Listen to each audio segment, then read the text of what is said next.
धरती मां। पति पत्नी के रिश्ते की नींव विश्वास पर होती है।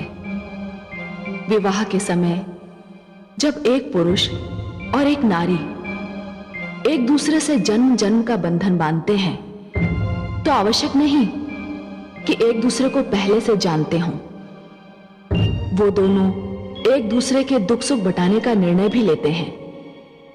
दोनों की एक दूसरे पर आस्था होती है। इस रिश्ते में एक दूसरे पर संदेह का कोई स्थान नहीं होता, और यदि दुर्भाग्य से किसी एक को दूसरे पर संदेह हो जाए और उसकी पुष्टि भी न की जाए तो परिणाम बहुत दुर्भाग्यपूर्ण होता है। आज मैं यही देख रही हूं। ऋषि जमदग्नि ने रेणुका के चरित्र पर संदेह किया। इस संदेह का कोई भी प्रमाण नहीं है। वो इस संदेह की धारा के प्रवाह में बहकर इतनी दूर निकल गए हैं जहां से वापसी संभव नहीं। परिणाम स्वरूप जो हो रहा है उसे देखकर तुम्हारी ही भांति मेरा मन भी कांप रहा है। हे माता, अपने इस अभागे पुत्र को क्षमा कर देना माता। मैं वो करने जा रहा हूं जो आज तक किसी पुत्र ने नहीं किया होगा, और ईश्वर ना करे कि आज के उपरांत किसी पुत्र को करना पड़ जाए। क्षमा माते, क्षमा माते।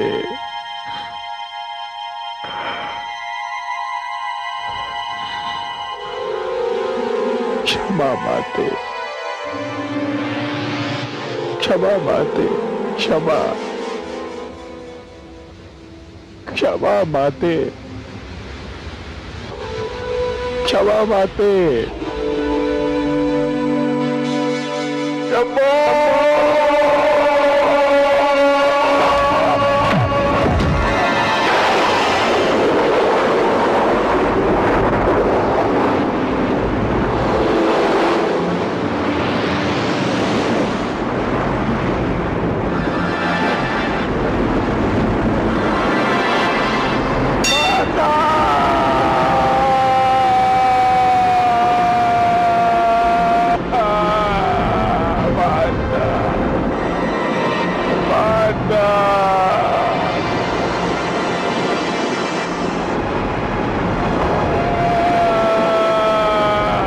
जुग जुग जियो मेरे पुत्र, जुग जुग जियो।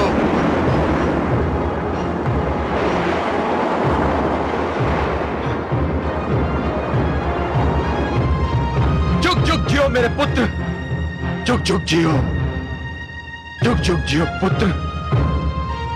मुझे तुम पर गर्व है पुत्र। तुमने आज्ञाकारिता का इतिहास रचा है।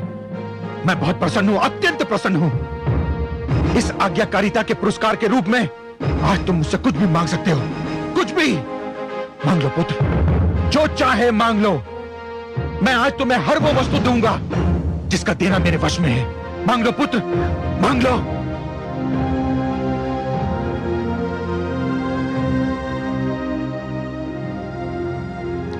आप सत्य कह रहे हैं पिताश्री?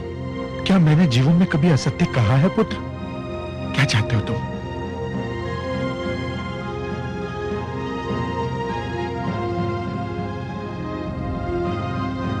अपनी प्रिय माता का जीवित शरीर।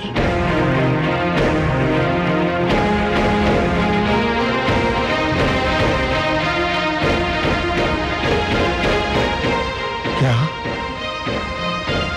क्या कहा तुमने? मुझे मेरी जीती जागती माता दे दीजिए। वो माता जिसके बिना इस जीवन का हर पल मेरे लिए नर्क समान है। पिताश्री, मुझे अपनी माता के जीवन के अतिरिक्त और कुछ नहीं चाहिए, और कुछ नहीं चाहिए। अब चुप क्यों है पिताश्री? मैंने आपको आदेश पालन का वचन देने में एक क्षण का भी संकोच नहीं किया था। आप अपना वर देने में इतना संकोच क्यों कर रहे हैं? मैं संकोच नहीं कर रहा हूं पुत्र, पर तो सत्य तो यही है कि मैं इस वरदान के लिए तैयार नहीं था। मुझे समझने में देर लग रही थी पुत्र। तुमने मेरी आज्ञा का पालन किया और मुझे यह भी नहीं पूछा कि आज्ञा क्या है। तो फिर मुझे भी यह पूछने का अधिकार नहीं था कि वर का वचन देने से पहले यह पूछ सकता कि तुम क्या मांगोगे। मैं वचनबद्ध हो चुका हूं पुत्र, और तुम्हें तुम्हारे पुरस्कार से वंचित नहीं करूंगा, नहीं करूंगा।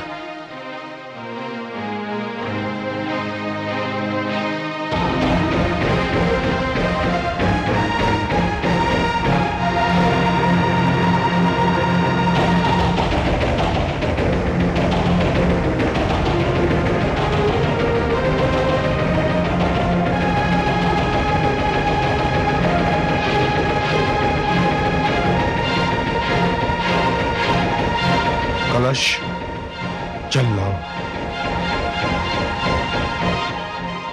पिताश्री, जल।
माते,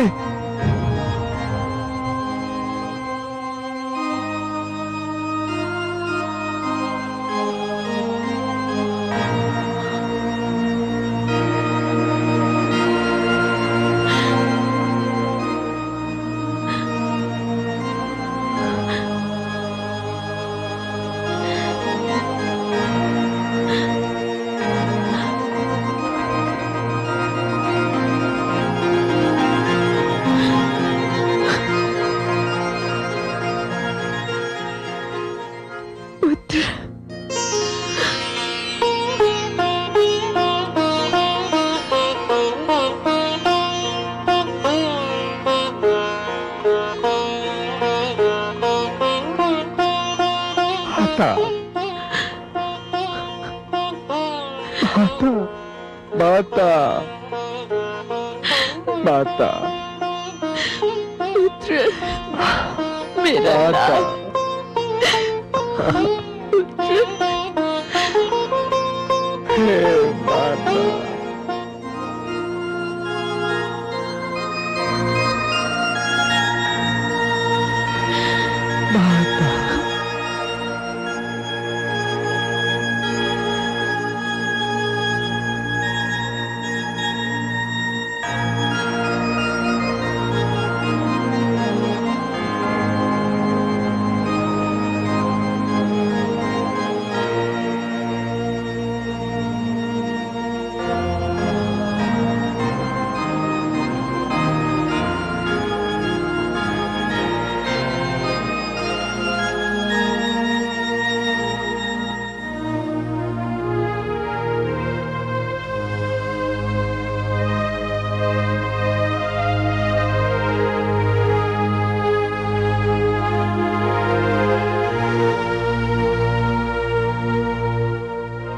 व्यक्ति महान बनने लगते हैं तो ऊंचाइयों को छूने लगते हैं। सारी सांसारिक बातें उसके लिए छोटी हो जाती हैं, उनका कोई महत्व नहीं रहता। ऋषि जमदग्नि तो महानता के शिखर पर पहुंच गए थे, तो आपसे यह कार्य कैसे हुआ पिताश्री?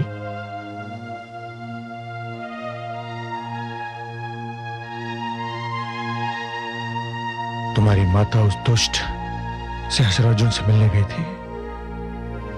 आने में उसे विलंब हुआ। जब मेरी नित्य की पूजा का समय भी समाप्त हो गया, तब धैर्य ने मेरा साथ छोड़ दिया और मुझे तुम्हारी माता के चरित्र पर संदेह होने लगा। जब आप जैसे गुरु, आचार्य और शास्त्रज्ञ अपनी पत्नी के चरित्र पर केवल इसलिए संदेह करने लगे कि वो केवल कुछ समय के लिए आपकी दृष्टि से ओझल हो गई थी, तो फिर साधारण पति पत्नी के बीच परस्पर सम्मान और विश्वास कभी प्रस्थापित नहीं हो पाएगा पिताश्री। तो क्या मेरा संदेह निराधार था? सर्वथा निराधार। इस बिना सिर पैर वाले संदेह का केवल एक ही आधार हो सकता है पिताश्री, कि मेरी माता एक नारी है, और नारी के चरित्र पर संदेह करना एक पुरुष के लिए बड़ा सहज होता है। नारी को आतंकित करने का एक बड़ा सरल उपाय है। पिताश्री, आप तो एक आचार्य हैं। सर्वसाधारण को परिवार की महत्ता, पारिवारिक संबंधों की आवश्यकता और गृहस्थ जीवन को शांतिमय बनाने का संदेश और उपदेश आप ही देते रहते हैं। यदि आप जैसे आचार्य ही नारी के चरित्र पर संदेह करने लगेंगे, तो नारी के लिए इस धरती पर जीना नरक समान हो जाएगा। किंतु पुत्र, आज मुझे बोलने दीजिए पिताश्री, आज मुझे बोलने दीजिए, क्योंकि अनजाने में ही सही, परंतु जो दुर्भाग्यपूर्ण घटना घटी है, उस घटना का मैं भी एक भागीदार हूं। नहीं पुत्र, इसमें तुम्हारा कोई दोष नहीं है। तुमने तो केवल आज्ञाकारिता का धर्म निभाया। आज्ञाकारिता हो या अपने पिता की आज्ञा का पालन करने का धर्म, फिर भी पिताश्री, किसी भी पुत्र को यह अधिकार कभी नहीं मिलना चाहिए कि वो अपने पिता की आज्ञा का पालन करने के लिए अपनी माता पर ही हाथ उठाए। मैंने आपका आदेश जाने बिना आपको वचन देने की भारी भूल की है। संदेह ने मेरी आंखों पर पट्टी बांधी थी पुत्र।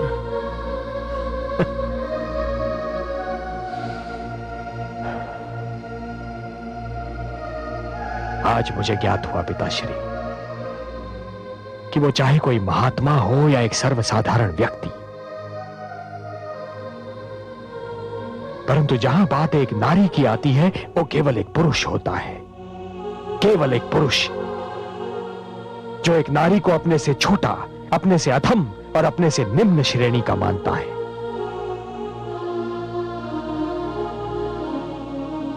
अब भूल गए पिताश्री कि मेरी माता ने आपके लिए क्या क्या किया। वो एक राजकन्या थी। राजभवन के ऐश्वर्य में उनका जन्म और पालन पोषण हुआ था,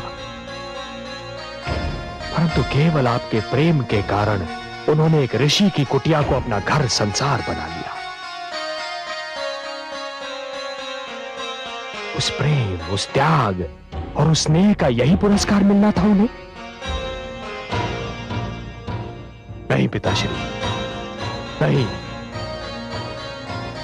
यह अन्याय केवल मेरी माता के साथ नहीं हुआ है, यह अन्याय तो समस्त नारी जाति के साथ हुआ है।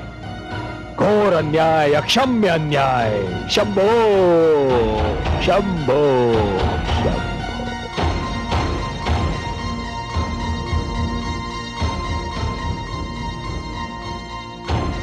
पुत्र,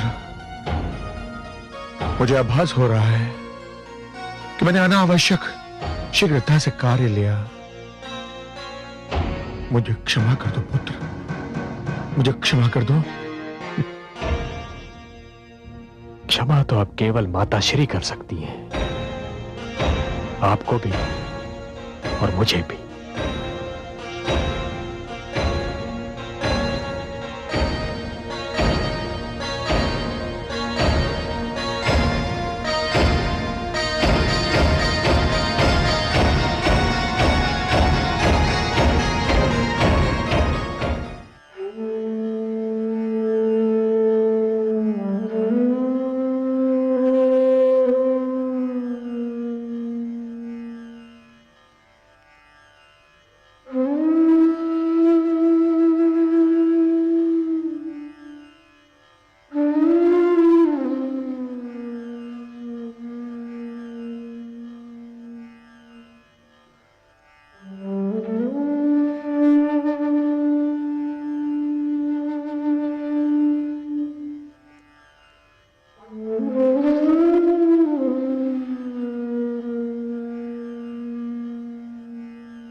जो कुछ भी हुआ उसे भूलने और भुलाने के लिए क्षमा का शब्द बहुत छोटा, बहुत दुर्बल साधन है देवी।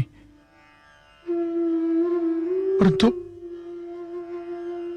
अपने किए पर पश्चाताप प्रकट करने के लिए मुझे कोई और शब्द, कोई और साधन उपलब्ध भी नहीं।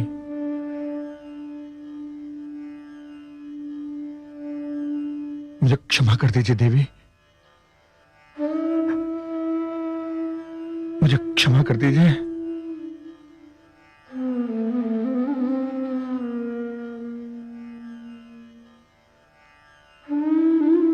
क्षमा करने के अतिरिक्त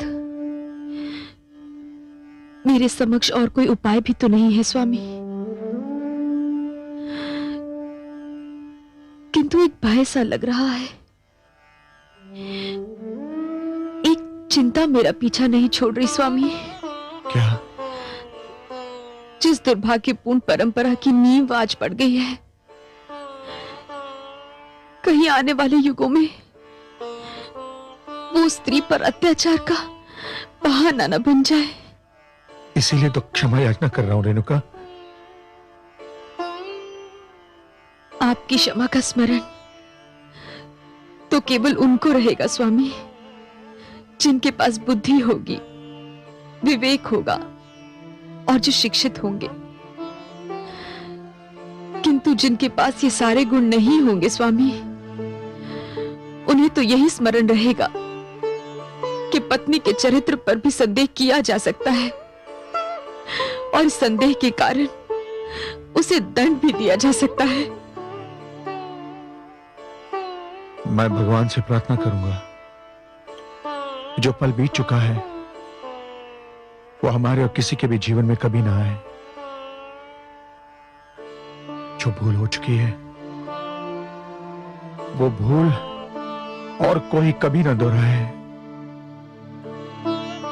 इस प्रार्थना और आपसे क्षमा मांगने के अतिरिक्त मैं और कुछ कर भी नहीं सकता। आप क्या सोच रही हैं?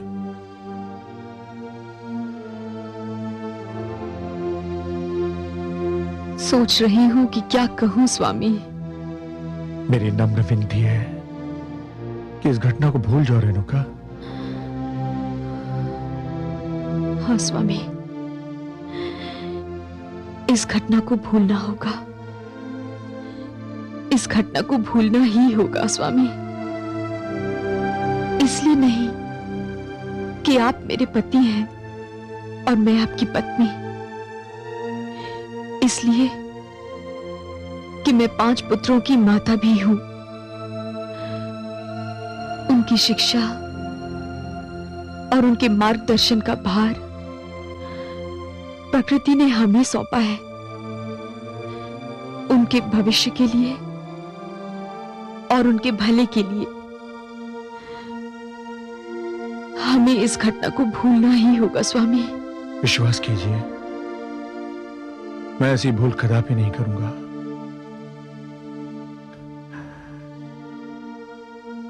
देवी जैसी पत्नी के चरित्र पर संदेह करने का अपराध का दंड मुझे मिल चुका है और मुझे मिलता ही रहेगा। मेरी अंतरात्मा मुझे सदैव ही कचोटती रहेगी रेणुका। मुझे क्षमा कर दो, मुझे क्षमा कर दो रेणुका। नहीं स्वामी, मुझे और लज्जित ना कीजिए। मैंने आपको क्षमा कर दिया है, अपने लिए, अपने पुत्रों के लिए और अपने परिवार के लिए। रेणुका,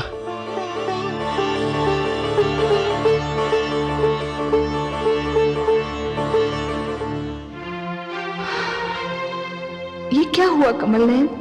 ये आपने क्या किया? मैं जानता हूं महादेवी कि आप क्रोधित हैं। क्रोधित नहीं सर्वेश्वर, मैं दुखी हूं, पीड़ित हूं।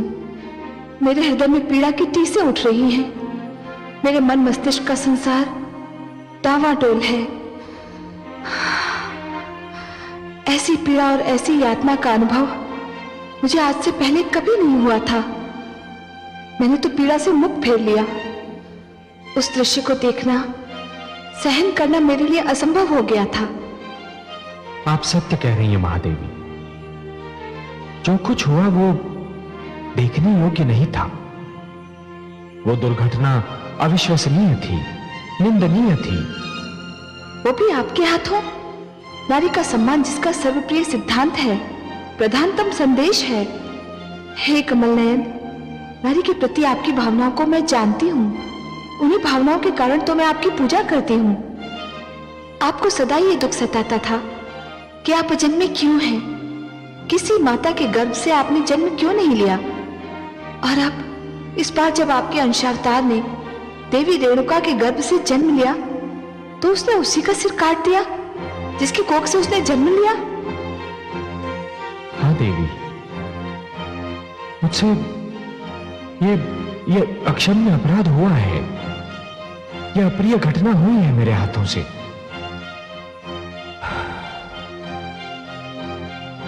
और यदि माता रेणुका को दोबारा जीवन नहीं मिलता तो कदाचित ये दुष्कर्म मेरी अंतरात्मा का पीछा कभी नहीं छोड़ता। हर्ष की एक किरण न होती तो इस अंधकार में घटना के कारण सारी सृष्टि, मानव का सारा इतिहास एक गहरे और कभी न छटने वाले अंधकार में डूब जाता। देवी, यदि नियति ने मेरे हाथों से यह दुष्कर्म करवाया था तो उसका कोई कारण भी अवश्य रहा होगा। मुझे तो कोई कारण नहीं दिखाई देता। परंतु मुझे दिखाई देता है। क्या? इस दुर्घटना से मानव जाति को एक सीख लेनी चाहिए महादेवी। वो ये कि यदि किसी कारण माता पिता के बीच तनाव उत्पन्न हो जाए तो संतान को बिना सोचे समझे हस्तक्षेप नहीं करना चाहिए। तनाव की वास्तविकता को जाने बिना किसी एक का पक्ष कदापि नहीं लेना चाहिए, क्योंकि यदि पितृ देवो भव सत्य है तो मातृ देवो भव उतना ही महान और उससे भी अधिक प्रबल सत्य है। और इसीलिए कोई भी पग उठाने से पहले संतान को यह जान लेना चाहिए कि एक की आज्ञाकारिता दूसरे के लिए अन्याय न बन जाए। मुझे भी आश्चर्य हो रहा था कि आपने ऋषि जमदग्नि को बिना सोचे समझे वचन दे कैसे दिया। कदाचित इसलिए कि मुझे उनसे ऐसी आशा न थी। पर बिना सोचे समझे वचन देना एक भूल है महादेवी, जो कभी किसी को नहीं दोहरानी चाहिए। मैं तो माता रेणुका के आगे सिर झुकाती हूँ। इतना सब कुछ घट जाने के उपरांत भी उन्होंने अपने परिवार के सुख के लिए, अपनी संतान के कल्याण के लिए ऋषि जमदग्नि को क्षमा कर दिया। हाँ महादेवी, माता रेणुका वास्तव में महान है। आप कहाँ चली कमल नयन?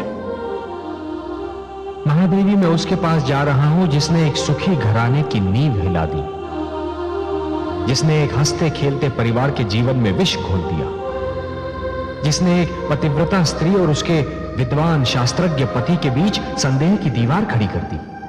मैं उसके पास जा रहा हूं महादेवी, नीच सहस्रार्जुन के पास।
सहस्रार्जुन, तू स्वयं को सहस्रों भुजाओं का स्वामी कहता है ना? आज मैंने तेरी 998 भुजाएं काटकर फेंक दी हैं। अब अपनी रक्षा के लिए तेरे पास केवल 2 भुजाएं बची हैं। कौन हो तुम?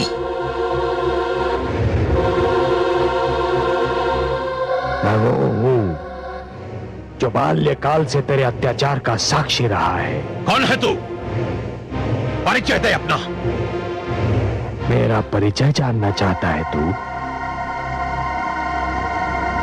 मेरा परिचय है तेरा अत्याचार। मेरा परिचय है वो अग्नि लीला जो आश्रमों और गुरुकुलों को समाप्त करने के लिए तू लगातार रचता रहा है।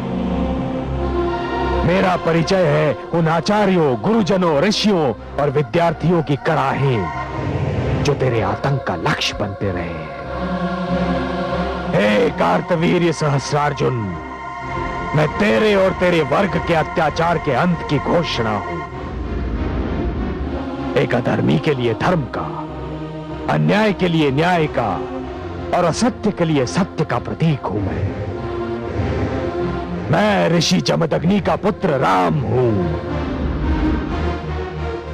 वो राम जिसके हाथ में परशु है। मेरे राजभवन में पग रखने का साहस कैसे हुआ तुझको?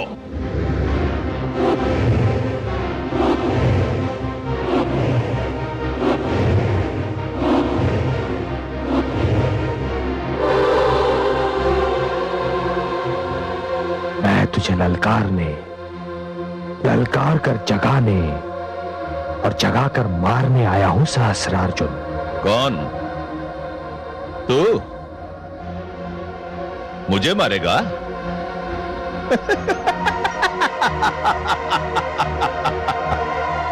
मैं तो समझता था कि यह मात्र कहावत है, परंतु नहीं, यह सत्य है कि जब वन के पशु को मृत्यु की इच्छा सताती है तो वो वन छोड़कर नगर की ओर भागता है।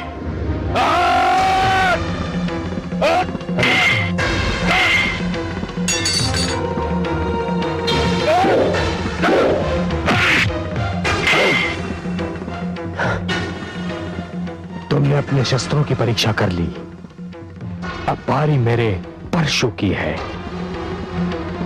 शंभो! नहीं, रुक जाओ। मैं नहीं जानती कि तुम कौन हो वत्स, परंतु मेरे पति को क्षमा कर दो। अपने हृदय पर हाथ रख के बताइए देवी, क्या आपके पति के अपराध क्षमा करने योग्य हैं? आपको तो अपने पति के केवल कुछ ही अपराध ज्ञात हैं, पर फिर भी कुछ भी हो, यह संभव नहीं कि मेरे होते हुए कोई मेरे पति का वध कर सके। मेरे समक्ष मेरे पति को कुछ हो जाए तो धिक्कार है मेरे पतिव्रता धर्म को। इनका वध करने से पहले तुम्हें मेरा वध करना होगा। देख लिया तूने जिस नारी जाति का तेरी दृष्टि में कोई आदर सम्मान ही नहीं, जिस नारी जाति को तू केवल काम वासना की तृप्ति का एक साधन समझता है, वैसी एक नारी आज तेरे और तेरे मृत्यु के बीच एक दीवार की भांति खड़ी है और तुझे अपने मृत्यु से बचने के लिए एक नारी के पीछे छुपना पड़ रहा है। कायर, धिक्कार है, धिक्कार है। हे देवी, आप मेरे लिए माता समान हैं और केवल इसीलिए मैं आज आपके पति को क्षमा दान दे रहा हूं। परंतु यह स्मरण रहे देवी कि आपके पति की आयु बहुत लंबी नहीं है।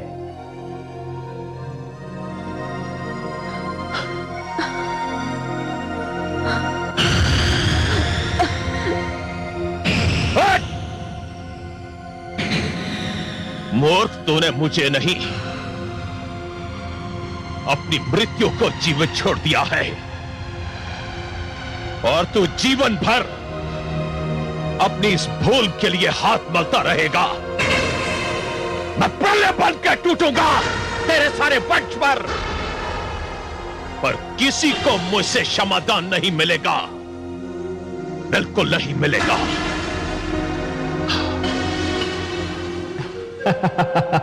महादेवी, मैं आपको नतमस्तक होकर प्रणाम करता हूं। मुझे क्यों कमल नयन? वास्तव में मैं प्रणाम तो समस्त नारी जाति को करना चाहता था, परंतु आप मेरे समक्ष थी तो मैंने आप ही को समस्त नारी समूह का प्रतिनिधि मान लिया। सत्य है कि बलिदान की यह भावना, ये स्नेह और निस्वार्थी प्रकृति केवल नारी को ही मिली है। हाँ कमल नयन, अपने पति के लिए अपने प्राण दांव पर लगा देना केवल नारी का ही स्वभाव है। अब देखिए ना, मृण्मयी जानती है कि उसका पति क्या है, क्या कर रहा है, पर जब उसके प्राणों पर संकट आया तो मृण्मयी ने अपने प्राण आगे कर दिए। हाँ महादेवी, नारी की यही भावना तो संसार में परिवार की कल्पना की दृढ़ नींव है, और इसी नींव पर पति पत्नी के नाते का विशाल भवन खड़ा होता है। मैं महारानी मृण्मयी को प्रणाम करता हूं। नारी के प्रति आपका ये सम्मान ही आपको श्रेष्ठ और महान बनाता है। रेणुका, इसका अर्थ तो यही हुआ ना कि कोई भी कार्य करना। आचार्य ऋषि वशिष्ठ आपसे भेंट करने आए हैं। ऋषि वशिष्ठ, चलो।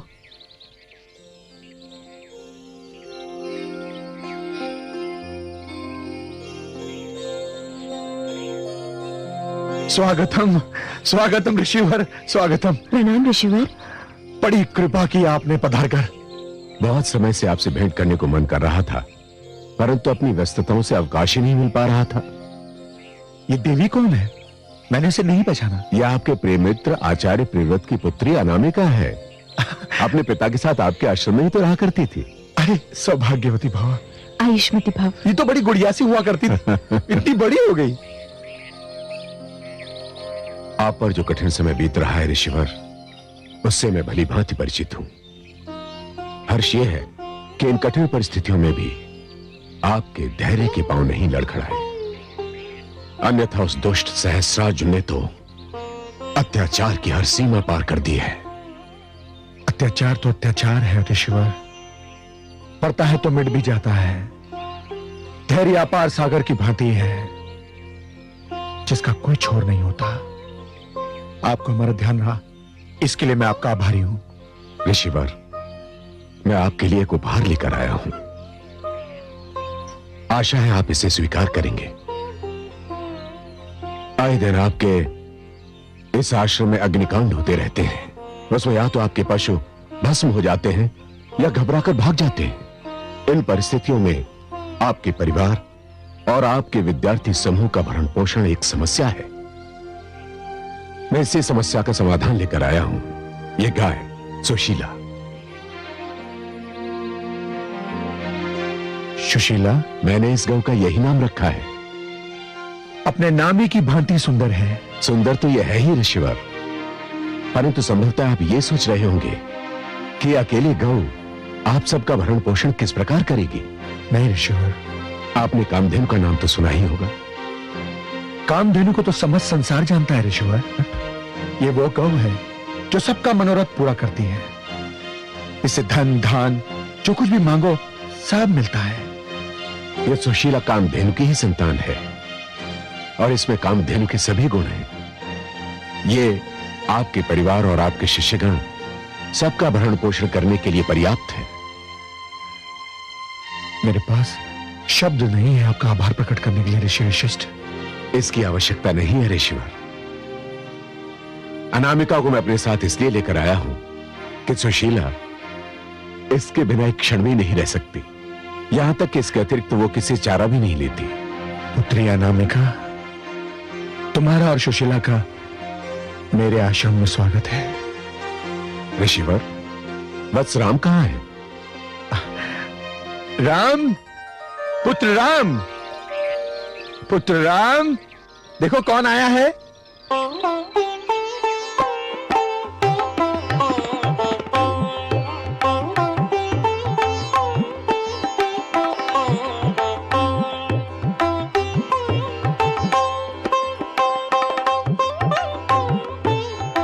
राम, ए राम, राम, राम, ए राम, राम। राम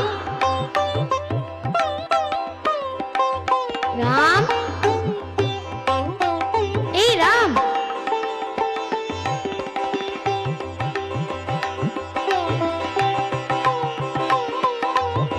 राम ए राम हटो सामने से। नहीं हटती। देख नहीं रही हो मैं बांध चलाने का अभ्यास कर रहा हूँ? देख रही हूँ। तो फिर हटो बीच से, वरना घायल हो जाओगी। हो जाने दो। एक तो दिन भर आश्रम आते नहीं और कोई यहाँ आए तो उससे भी सीधे मुंह बात नहीं करते। अच्छा बोलो। मैं तुमसे कुछ पूछने आई थी। शीघ्र पूछो और जाओ यहाँ से, ताकि मैं अभ्यास प्रारंभ कर सकूं। क्या पूछना है? मुझे मनुस्मृति के इस श्लोक की व्याख्या पूछनी है। वजेतम मधु मांसम जगंदम माल्यम रसायनम स्त्रियम जो कामम क्रोधम नर्तनम गीतवादनम। पिताश्री से पूछो जाकर, मेरे पास समय नहीं है। मुझे इस समय सहस्रार्जुन के अत्याचार के अतिरिक्त किसी वस्तु का स्मरण नहीं है और मैं उसी अत्याचार का उत्तर ढूंढ रहा हूँ। किसी और व्याख्या के विषय में न मैं कुछ जानता हूँ न मैं जानना चाहता हूँ। परिहास समाप्त करो और चली जाओ यहाँ से।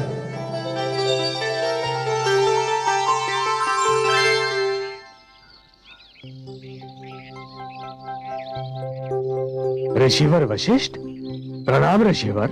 यशस्वी भव। प्रणाम देवी। पुत्र, तुमने इन्हें नहीं पहचाना? पिताश्री, कुछ कुछ ध्यान तो आ रहा है, परंतु ये मेरे मित्र प्रियव्रत की पुत्री अनामिका है। छोटी सी थी तब यहाँ थी। ओह, ये वही छोटी सी कन्या है जिसका मुख एक क्षण के लिए भी बंद नहीं हुआ करता था। पिताश्री, अब ये इतनी बड़ी और इतनी गंभीर हो गई है, इसे पहचानना तो संभव ही नहीं। क्या मैं इतनी बदल गई हूँ कि पहचानी भी ना जा सकूं? हाँ, यदि पिताश्री नहीं बताते तो पहचानना असंभव था। किंतु मैं तो तुम्हें देखते ही पहचान गई। वो इसलिए कि मैं तो तनिक भी नहीं बदला। जैसा बाल्यकाल में था वैसा ही हूँ। ऋषिवर, मुझे आज्ञा दें। पुत्री अनामिका, सुशीला और उसके बछड़े को तुम्हारे संरक्षण में छोड़कर जा रहा हूं। उनका ध्यान रखना। प्रणाम। प्रणाम ऋषिवर।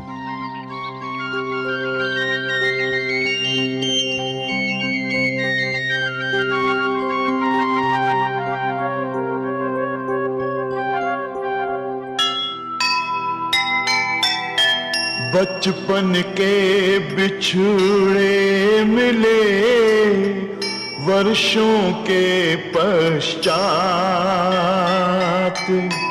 याद किसी को आ गई भूली बिसरी बात।